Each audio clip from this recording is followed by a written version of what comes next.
The missed opportunity, Dylan, is for you to connect your plight to the plight of someone who doesn't necessarily agree with you, but you're actually fundamentally on the same page. I want to talk about trans rights, and we might use this term trans rights, but in reality, they are no different than anyone else's rights. What I'm referring to at its most fundamental base level is my relationship, whether I'm trans or not, it doesn't matter. My relationship with my body and my doctor. Your fans. Dylan Mulvaney does not represent trans people. Dylan Mulvaney represents mockery of women and trans people. But of course, perhaps this was the troll all along. To create a high-profile character as insulting as possible to trans people, to get a ton of attention on TikTok because a bunch of young people are laughing at this. Laughing at the idea that this is what a trans person is. And then Joe Biden, being too stupid to realize it, invites this person to the White House to belittle, besmirch, and mock trans people again. What is good? Osiris here, stuck in the middle, and Tim Pool could be absolutely right there. Dylan Mulvaney represents mockery of women and trans people. I'm hearing these type of takes coming from a lot of people I respect, but I have a different angle on this. Let's go to middlemaga.com where I articulated my point on why I have a different angle on this one. Where we are in our country right now is beyond frustrating to me because we are making a difficult situation harder than it needs to be. And this is what I tried to spell out. If you go to the website at the very top, there's our blog section. On the homepage, you'll see all the videos. I'm going to go to the blog. The latest blog, I wrote this last night because I had so many thoughts on it. It's really frustrating because I am actually on Dylan Mulvaney's side here. And if she cannot get me to support what she did here at the White House, then to me, she's doing something wrong. I'm going to tell you where I'm particularly on her side and why. And it started out with me seeing Steve Bannon's take on this from the War Room. The War Room on Getter posted, President Joe Biden chooses to spend his time discussing trans rights while the world falls into disarray. At first, I'm like, yeah, that makes sense for War Room to say that because there's so many things going on in our world. How could this be that important? But actually, when I thought about it, I said, wait a second, that's not living up to Andrew Breitbart's statement that politics is downstream from culture. What President Biden did, this was a summit here where he invited some people, basically young, it was tailored to a younger audience. Good evening. Welcome to the Now This Presidential Forum. I'm Alejandro Alba. We're here in the East Room of the White House, sitting down with President Biden and 6 guests to dive into the most pressing issues facing young people today.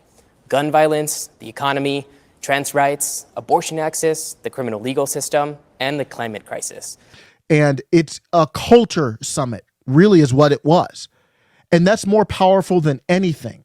So I write on the website, Steve Bannon and the War Room, I highly respect them.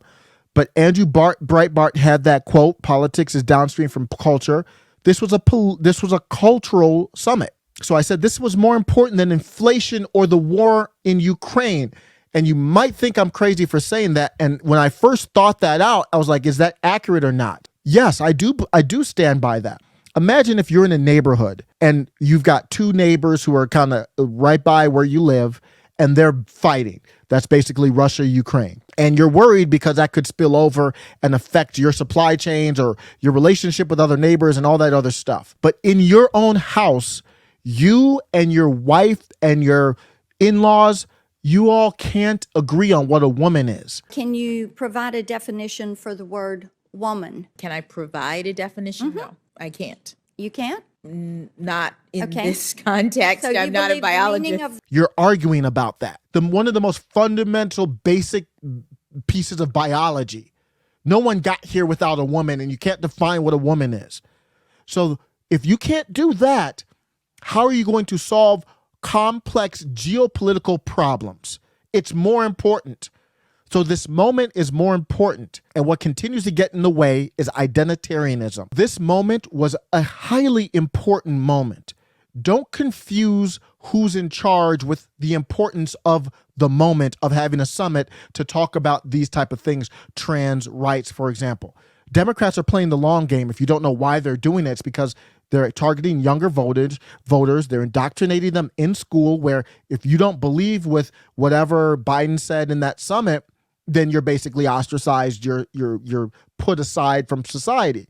So a lot of young people will resonate with that summit, and the summit was not all bad. I listened to the whole summit. There were some good moments in there, especially when they talked about criminal justice reform. There was like some heartfelt stuff. There was some real stuff there. But what continues to get in the way of progress is this identitarianism, and the long game that Democrats are playing is you must stay in this Black community, this trans community, this LGBTQ community. And what that means is you've got to lock and keep in that community. You can't make a bridge to anyone who considers themselves MAGA or they're outside of your community. Before I get into the most important part, where I agree and why this was a missed opportunity, this was also a trap. This is a trap set for Biden to invite Dylan Mulvaney to the White House. And Tim Pool could be right. It could be an act. I don't know what's in her head. It's no different than racism, though. Unless somebody tells me straight out, and even if they tell you, you don't know if they're lying or not, but if they tell you straight out that they're racist, then you might know. Otherwise, you don't know what's in someone's head. So we have to have this conversation at this level, assuming good intent. And Dylan Mulvaney was not acting a fool. All the videos you see with her walking around in the woods and all that, kind of being goofy. And today I'm in nature. Trees, I love them. She wasn't that. In the summit, she was dressed properly, she was professional. You can't fall for the bait about let's attack. And I think that's what a lot of people are doing who look at this as weird. But I don't want to attack it. I just want to challenge and say, here's your missed opportunity. Here's where I'm talking about. Dylan Mulvaney said, I'm extremely privileged to live in a state that allows me access to the resources I need. And that decision is just between me and my doctors. That's when my spidey sense started tingling. Thank you. I am extremely privileged to live in a state that allows me access to the resources I need, and that decision is just between me and my doctors. Spider sense start tingling. But many states have lawmakers that feel like they can involve themselves in this very personal process. Do you think states should have a right to ban gender-affirming healthcare? Spider sense start tingling.